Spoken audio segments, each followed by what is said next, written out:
Go, go, said Jack. He threw his notebook into his pack. He pushed Annie toward the rope ladder. Bye, Henry, she said. Go, said Jack. He gave Annie another push. Quit it, she said. But she started up the ladder. Jack scrambled after her. Jack and Annie tumbled into the treehouse. They were panting as they looked out of the window at the dinosaur. It was standing on the hilltop eating flowers off a tree. Oh, man, whispered Jack.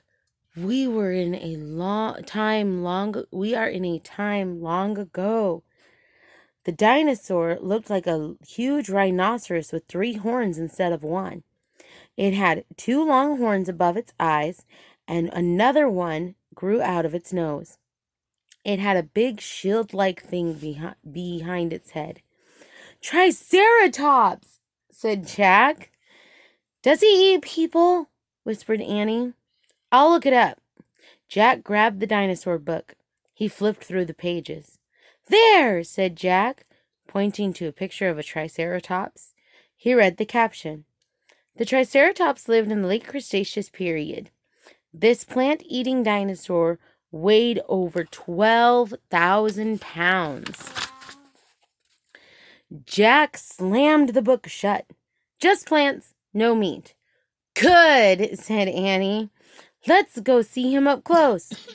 Are you crazy? Said Jack. Don't you want to take notes on him? Asked Annie. We're probably the first people in the whole world to ever see a real-life Triceratops. Jack sighed. Annie was right. Okay, let's go, he said. Jack shoved the dinosaur book into his pack.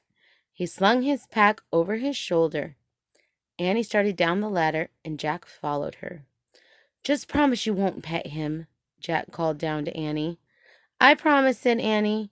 Promise you won't kiss him, said Jack. I promise, said Annie. Promise you won't talk to him? I promise, said Annie. Promise you won't. Don't worry, said Annie. Jack and Annie stepped off the ladder. The pteranodon gave them a friendly look. Annie blew him a kiss. Be back soon, Henry, she called. Shh, said Jack, and he led the way slowly and carefully through the ferns. When Jack and Annie reached the bottom of the hill, they knelt behind a bush. Annie started to speak, but Jack quickly put his finger on his lips. Then he and Annie peeked out of the Triceratops. The dinosaur was bigger than a truck. He was eating the flowers off a magnolia tree. Jack slipped his notebook out of his pack. He wrote, Eats flowers.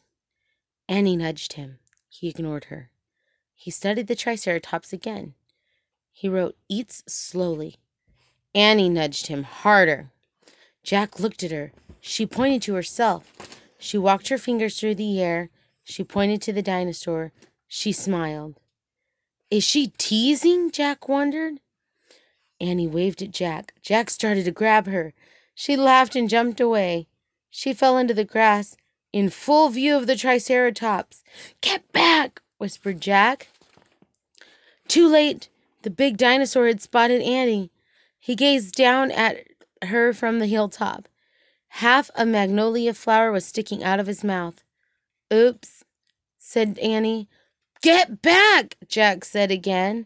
He looks nice, Jack, Annie said. Nice. Watch out for his horns, Annie, said Jack.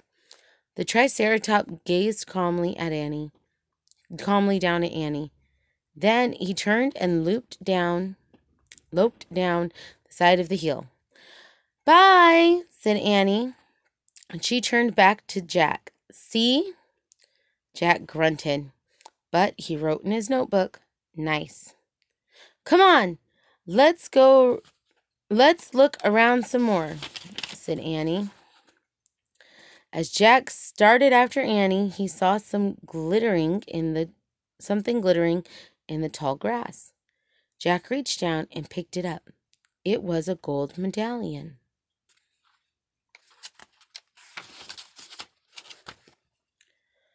A letter was engraved on the medallion, a fancy M.